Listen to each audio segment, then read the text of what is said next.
Bayangkan sebuah kontradiksi teknis yang sangat ironis ya. Anda melihat sebuah pelabuhan megah, dirancang oleh barisan insinyur terbaik kita. Pastinya dengan perhitungan presisi tinggi dong. Betul. Di atas kertas, struktur beton raksasa ini dijamin akan menahan gempuran lautan selama 50 tahun ke depan. 50 tahun, itu standar ekspektasinya ya? Iya, Iya. tapi faktanya, cuma dalam waktu 4 tahun, ketika tim inspeksi datang, mereka menemukan penyangga utama dermaga itu sudah mulai hancur lebur. Kropos. Dan nyaris dimakan habis oleh lautan. Gimana mungkin sebuah kebanggaan infrastruktur bisa runtuh dalam waktu sesingkat itu? Itu pertanyaan besarnya. Selamat datang di pembahasan mendalam kita hari ini. Kita akan membedah sebuah dokumen historis yang sejujurnya ini sangat membuka mata. Sangat. Ini adalah pidato pengukuhan Guru Besar Madya di Institut Teknologi 10 November atau ITS Surabaya, tertanggal 23 Oktober 1999.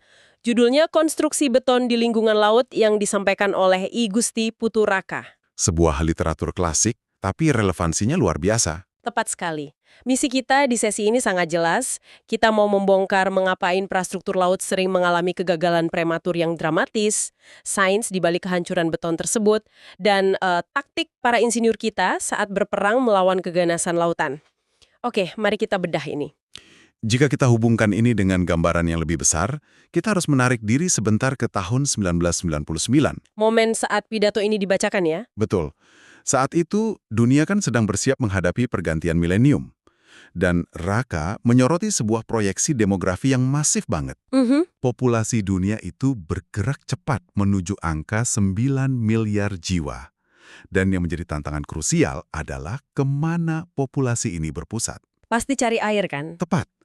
Mereka terkonsentrasi di pesisir, melahirkan apa yang kita sebut megacities, kota-kota raksasa dengan penduduk di atas 10 juta jiwa yang berbatasan langsung dengan laut. Dan untuk Anda mendengarkan, khususnya konteks Indonesia, implikasi dari proyeksi itu sangat masif kan? Sangat masif. Sebagai negara maritim terbesar, garis pantai terpanjang, masa depan pembangunan kita itu jelas nggak bisa mengelak dari wilayah pantai dan lepas pantai. Iya. Kita bicara soal pelabuhan, jembatan antar pulau, terowongan, sampai infrastruktur energi. Tapi, ambisi besar ini langsung menabrak tembok realita keteknikan yang sangat keras. Nah ini, isu durability atau keawetan material. Betul. Karena laut itu bukan cuma genangan air asin biasa. Ini yang sering salah kaprah. Laut adalah lingkungan yang sangat agresif. Ini bukan sekedar tantangan struktural menahan ombak ya, tapi tantangan kimiawi. Dan agresivitas ini terekam dengan sangat gamblang dalam data inspeksi lapangan yang dipaparkan di dokumen ini. Iya, bagian data lapangan ini nih yang bikin saya berhenti sejenak waktu baca sumbernya. Bikin merinding ya? Lumayan bikin merinding. Mengacu pada standar normal saat itu, yaitu CEB VIP tahun 1978, umur layanan untuk struktur beton semacam ini seharusnya dipatok di angka 50 tahun. Itu ekspektasi minimalnya. Tapi fakta di lapangannya membuktikan hal yang jauh berbeda. Dokumen ini membeberkan hasil pemeriksaan dari tahun 1982. Coba sebutkan contohnya. Contoh paling mencolok itu Dermaga Meneng di Jawa Timur. Dermaga ini dibangun tahun 1978, lalu diperiksa di tahun 1982. Itu baru 4 tahun loh. Hanya 4 tahun, tapi tingkat kerusakannya sudah masuk kategori memprihatinkan. Dan kasus itu bukan anomali. Dokumen ini juga mencatat kerusakan serupa pada dermaga Dili, fasilitas di Petrokimia Gresik, sampai instalasi cooling water intake milik PT Badak di Bontang. Semuanya menunjukkan gejala kerusakan struktural yang parah di usia yang jauh di bawah 10 tahun. Mitos 50 tahun itu hancur berantakan ya begitu kena realita laut. Yang paling menarik di sini adalah detail kerusakannya. Tim inspeksi tidak cuma menemukan retak rambut. Iya, bukan retak biasa. Ini kerusakan struktural yang masif. Spektrum kerusakannya sangat bervariasi, dari yang ringan hingga sangat berat. Dalam beberapa temuan ekstrim, beton pelindung atau selimut betonnya itu sudah rontak sepenuhnya. Wah. Baja tulangan di dalamnya, yang notabene adalah tulang punggung yang menahan gaya tarik struktur, kondisinya sangat kritis. Bahkan ada yang penampangnya hilang atau rusak lebih dari 50%. Akibat korosi ya? Betul, akibat korosi karat. Kalau baja tulangan sudah kehilangan setengah penampangnya, integritas struktural bangunan tersebut pada dasarnya sudah tamat. Sudah bahaya banget itu. Kalau kita tarik relevansinya ke Anda yang sedang mendengarkan ini, Coba bayangkan dampaknya. Ini bukan cuma soal beton yang jelek dilihat. Kalau infrastruktur vital kayak pelabuhan utama atau intek pendingin untuk reaktor energi nasional kita runtuh sebelum waktunya, kerugian finansialnya tuh nggak terhitung. Pasti triliunan. Belum lagi rantai pasok terputus, distribusi energi terhambat, dan bahaya nyatanya bagi keselamatan pekerja di atasnya. Kegagalan infrastruktur ini efek dominonya sangat mematikan bagi ekonomi sehari-hari kita. Sepakat. Dan untuk memahami kenapa keruntuhan prematur ini bisa terjadi secepat itu, kita harus melihat mekanisme sains di baliknya. Oke, mari kita bahas sainsnya. Musuh utamanya di sini bukanlah air yang menggerus beton dari luar ya, melainkan reaksi kimia yang terjadi di dalam. Kita tahu bahwa beton memiliki porositas mikroskopis. Kayak sponge. Tepat, kayak spons di lautan. Laut memanfaatkan celah mikroskopis itu. Nah, disinilah bagian yang sangat menarik dari dokumen ini. Membahas soal penyusupan air laut ini, Raka menguraikan dua mekanisme esensial yang wajib dipahami, permeabilitas dan difusivitas. Dua konsep yang beda. Selama ini, mungkin kita yang awam mengira air masuk murni karena hantaman ombak aja kan, padahal mekanismenya lebih kompleks. Permeabilitas itu jelas, perpindahan cairan karena adanya perbedaan tekanan hidrostatis. Saat air laut menekan struktur karena ombak, air dipaksa masuk ke dalam pori-pori beton. Betul.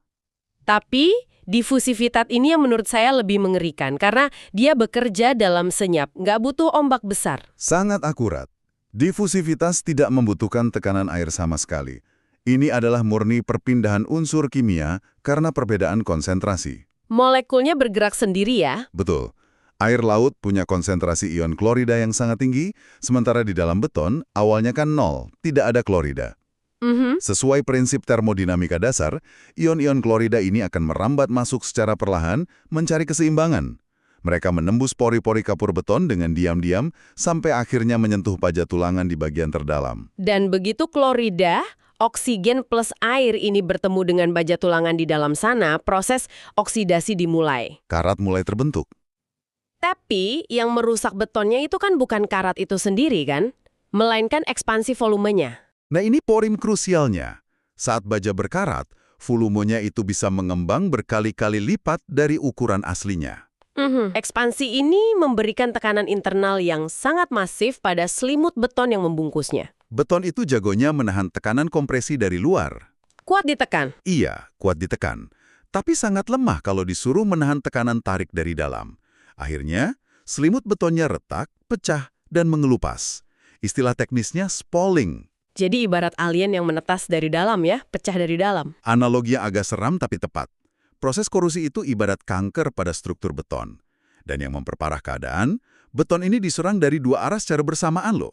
Oh ya, beban internal dan beban eksternal. Betul. Dari sisi eksternal, dokumen ini mencatat beban operasional seperti hantaman kapal waktu mau bersandar, lalu ombak besar, badai, sampai beban kren raksasa di atas pelabuhan.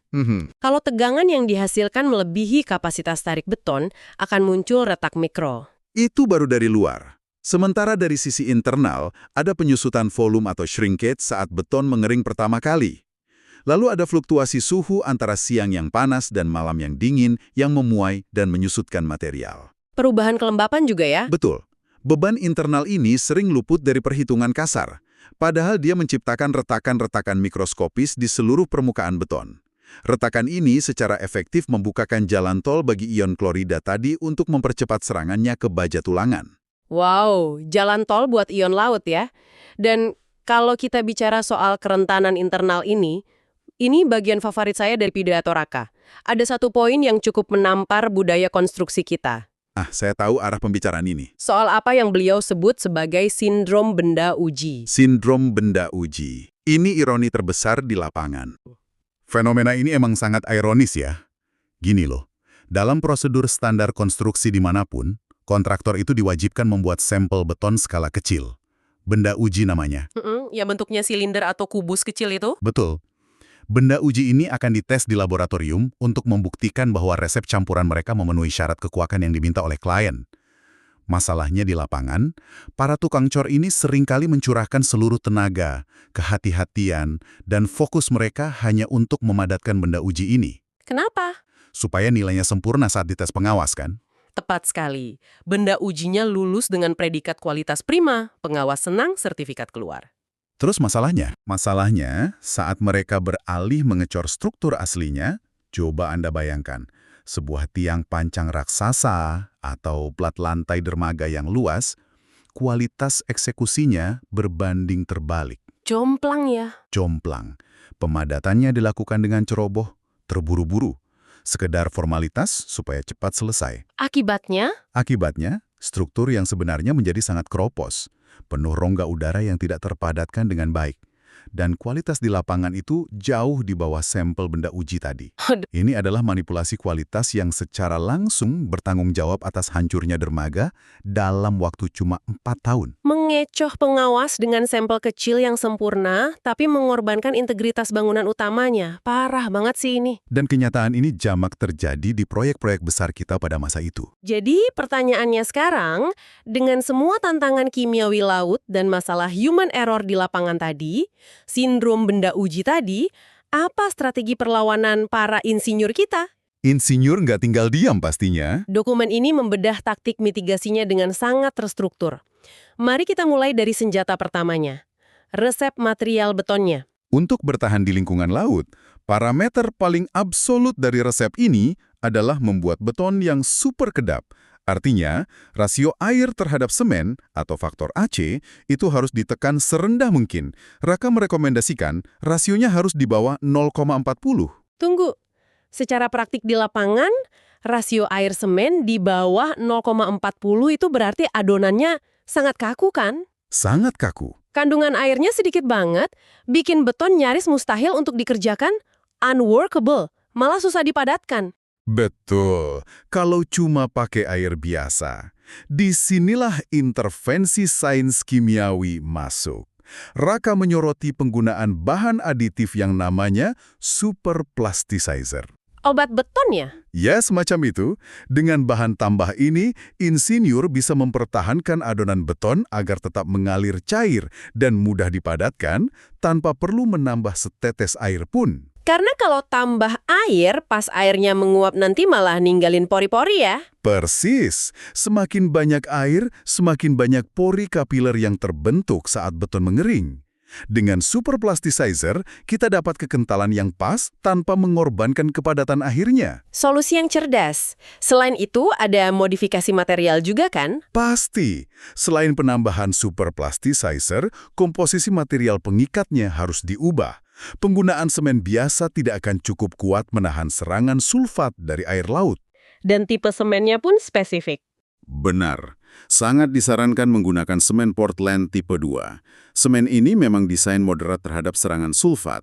Atau alternatifnya, jika terpaksa menggunakan semen tipe 1 biasa, itu wajib ditambahkan material pozolenik. Seperti fly ash atau abu terbang dari sisa pembakaran batu bara. Tepat. Partikel fly ash yang super halus ini punya fungsi ganda yang luar biasa. Pertama, dia mengikat sisa reaksi kapur bebas dari semen yang biasanya sangat rentan diserang air laut, menjadi senyawa yang stabil. Kedua, karena ukurannya yang mikroskopis, dia menyumbat rongga-rongga kapiler kecil, bikin matriks beton menjadi jauh lebih padat dan sangat kedap. Oke, resep materialnya udah solid nih, komposisi dewa lah ibaratnya. Betul. Tapi kembali ke masalah sindrom benda uji tadi. Secanggih apapun resep beton kita, kalau dieksekusi oleh pekerja yang asal-asalan, apalagi di atas laut yang berombak bergoyang-goyang, hasilnya tetap akan hancur kan? Pasti hancur. Human error itu variabel liar. Makanya, Raka menawarkan solusi struktural yang esensinya menurut saya brilian banget. Pindahkan medan pertempurannya. Tepat sekali. Ini adalah solusi pergeseran fundamental.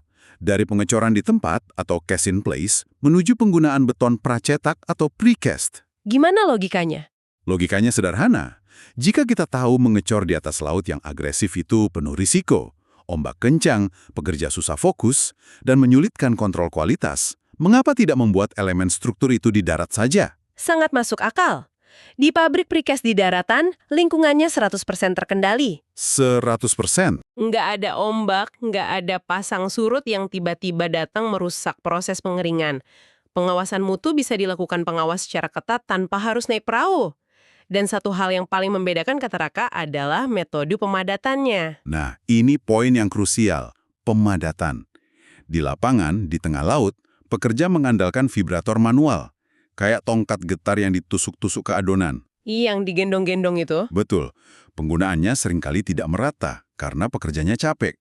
Terkadang digetar terlalu lama di satu titik sampai materialnya pecah atau segregasi. Atau terlalu sebentar, sehingga masih banyak ninggalin rongga udara. Karena buru-buru pengen cepat istirahat. Di pabrik pracetak, kita singkirkan variabel lelah itu. Mereka menggunakan sistem meja getar. Cetakan beton raksasa diletakkan di atas meja khusus, lalu digetarkan secara mekanis. Frekuensi dan amplitudonya terkontrol penuh oleh mesin. Persis. Hasilnya adalah kepadatan yang sangat seragam di seluruh penampang beton. Nggak ada ceritanya bolong-bolong di tengah. Dan kalaupun ada cacat produksi, itu bisa dideteksi dan disingkirkan di darat, sebelum beton itu menyentuh air laut sama sekali. Memindahkan medan perang ke darat benar-benar membunuh variabel human error dan sindrom benda uji tadi ya. Sangat efektif. Tapi ternyata inovasi beliau nggak berhenti cuma pada precast konvensional. Raka juga ngebahas senjata lanjutan untuk melawan gaya tarik yang sering merobek beton. Menggunakan konsep beton pratekan parsial atau partial pre-stressed. Bisa dijelaskan sedikit konsep ini buat pendengar kita? Tentu, konsep ini dirancang khusus untuk lingkungan yang ganas. Dalam struktur beton konvensional darat, retakan kecil akibat beban kerja itu hampir selalu terjadi. Dan jujur saja, sering dianggap wajar. Selama masih dalam batas toleransi. Betul.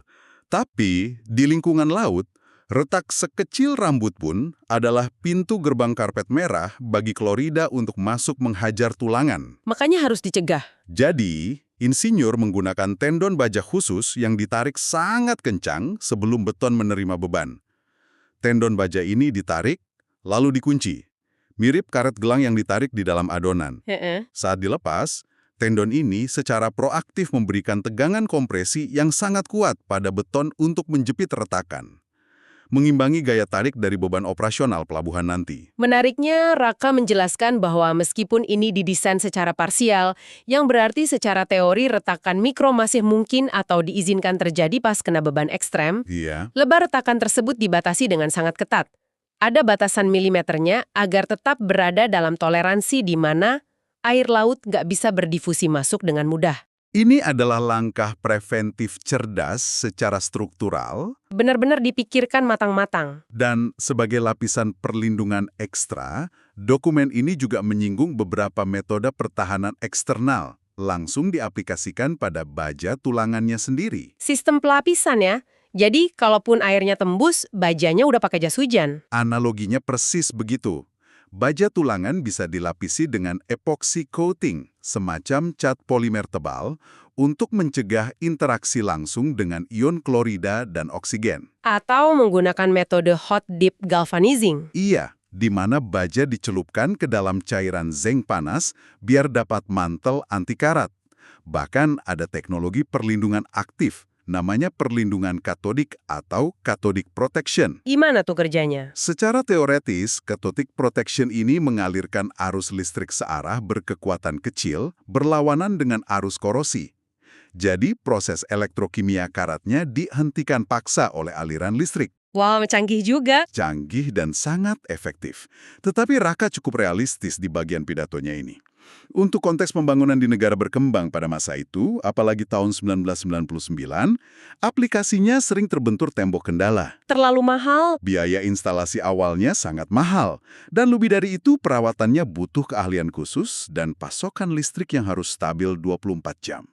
Mana mungkin di remote area pesisir pasokan listrik selalu stabil. Makanya, seringkali kurang praktis diterapkan pada proyek berskala raksasa di daerah yang terpencil. Hal ini secara alami bawa kita ke pembahasan pasca konstruksi, dan menurut saya ini adalah bagian yang sangat fundamental, tapi ironisnya paling sering dilupakan orang. Fase curing. Iya, fase curing atau masa perawatan awal beton. Fase curing ini emang sering banget disalahpahami.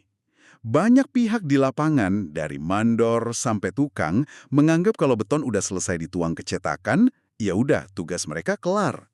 Dibiarin aja kering sendiri di jemur matahari pesisir. Padahal, di lingkungan laut yang terik, panas, dan berangin kencang, membiarkan beton segar tanpa curing itu sama dengan bunuh diri struktural. Karena curing itu kan bukan soal mengeringkan beton ya? Sama sekali bukan.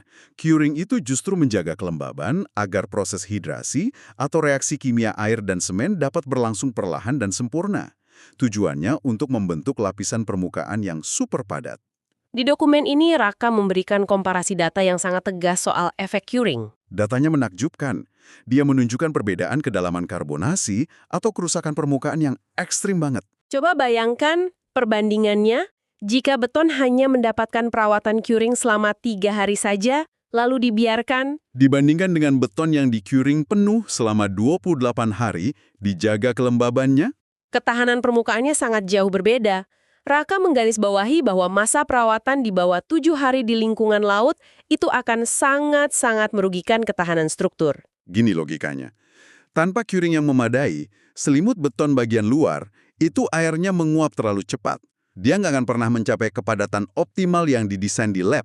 Pori-porinya jadi mekar terbuka lebar ya. Betul, retak-retak kecil muncul. Dan dalam hitungan bulan, air laut dengan mudahnya menembus masuk tanpa hambatan. Gagal ngawal fase curing ini sama aja dengan buang-buang uang. Semua desain campuran material, ribet dan super plasticizer mahal yang direncanakan di awal jadi sia-sia. Lenyap tak bersisa manfaatnya. Dan kelalaian awal ini biasanya merembet berlanjut pada penyakit kronis kedua setelah bangunan pelabuhannya beroperasi, Apa itu? minimnya budaya pemeliharaan atau maintenance. Wah, Raka sangat kritis menyoroti bagian ini ya. Kerusakan dermaga yang masif, yang runtuh dalam 4 tahun tadi, itu kan nggak pernah terjadi dalam semalam tanpa ada peringatan apa-apa. Nggak ada yang tiba-tiba runtuh. Selalu ada indikasi awal. Tanda peringatan dini yang paling umum terlihat secara visual adalah munculnya lelehan karat berwarna kemerahan atau kecoklatan pada permukaan beton luar. Kayak betonnya menangis darah ya. Iya, dan itu adalah sinyal kritis bahwa baja di dalam sana sedang berdarah, sedang hancur teroksidasi. Kalau di negara maju yang punya standar pemeliharaan ketat, tanda sekecil ini bakal langsung memicu respons perbaikan kan? Langsung ditindak. Menutup retakan, menginjeksi cairan epoksi ke dalam beton, membalut struktur. Intinya, memotong pasokan oksigen dan air ke tulangan. Tapi di budaya kita, Lelehan karat ini sering kali diabaikan, dianggap cuma sebagai cacat visual biasa, kotor kena air kotor. Dibiarkan bertahun-tahun tanpa ada inspeksi lanjutan. pembiaran inilah yang fatal. Begitu proses korosi diabaikan, kerusakannya kan nggak berjalan linear tapi eksponensial. Makin lama, makin cepat hancurnya. Sangat cepat. Prinsip utama dalam pemeliharaan lingkungan laut itu padahal sederhana. Putuskan salah satu elemen dari segitiga korosi, Potong suplai oksigen atau potong suplai kelembabannya. selama retakan kecil diabaikan, proses oksidasi baja akan terus berekspansi di dalam, beton akan spaling rontok seketika, dan nilai aset negara yang triliunan rupiah itu akan terdegradasi menjadi puing dalam waktu kurang dari 1 dekade. Kalau kita tarik benang merah dari seluruh eksplorasi kita hari ini, pesan dari pidato I Gusti Puturaka di tahun 1999 itu terasa makin relevan sampai detik ini. Tak lekang oleh waktu. Membangun infrastruktur di laut itu bukanlah semata-mata soal mengaduk semen lalu menuangkannya. Ini adalah peperangan ilmiah. Peperangan yang sesungguhnya. Keawetan atau durability itu bergantung murni pada kecerdasan kita mengendalikan rasio material, menekan porositas pakai fly ash, beralih ke pracetak untuk menghindari kekacauan lapangan, mengawasi fase curing secara militeristik, Harus disiplin. dan disiplin tinggi dalam pemeliharaan rutin. Ini adalah tanggung jawab moral tertinggi para insinyur agar mereka tidak mewariskan beban bom waktu kepada generasi berikutnya. Setuju. Dan jika saya boleh menambahkan satu pemikiran untuk merangkum esensi dari kegagalan manusia yang kita bahas tadi, Silahkan. kita telah melihat barang-barang bagaimana sindrom benda uji tadi. Obsesi buta pada sampel kecil yang sempurna demi memuaskan birokrasi, sambil menutup mata mengabaikan kualitas nyata dari struktur utamanya. Sindrom ini mampu meruntuhkan sebuah dermaga hanya dalam hitungan 4 tahun. Ini adalah manifestasi nyata dari budaya asal babak senang. Budaya birokrasi ya. Jika kebiasaan memanipulasi kualitas lapangan demi selembar sertifikat kelayakan ini sudah mendarah daging sejak puluhan tahun lalu, coba Anda yang sedang mendengarkan perhatikan sekeliling Anda hari ini. Bangunan-bangunan di sekitar kita. Berapa banyak infrastruktur modern yang kita gunakan setiap hari? Dari jalan layang raksasa yang Anda lewati buat berangkat kerja, jembatan kereta api, hingga gedung pencakar langit di pusat kota. Berapa banyak dari mereka yang saat ini sedang diam-diam menghitung mundur masa pakainya, menuju kehancuran prematur. Semata-mata karena di masa lalu, kita lebih memuja administrasi di atas kertas daripada integritas murni di lapangan.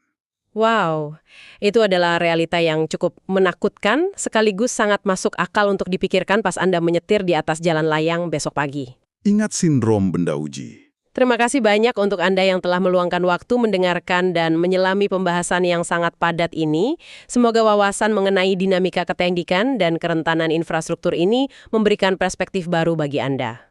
Jangan lihat beton dengan cara yang sama lagi. Teruslah kritis melihat lingkungan binaan di sekitar Anda, dan sampai jumpa di sesi eksplorasi mendalam kita selanjutnya.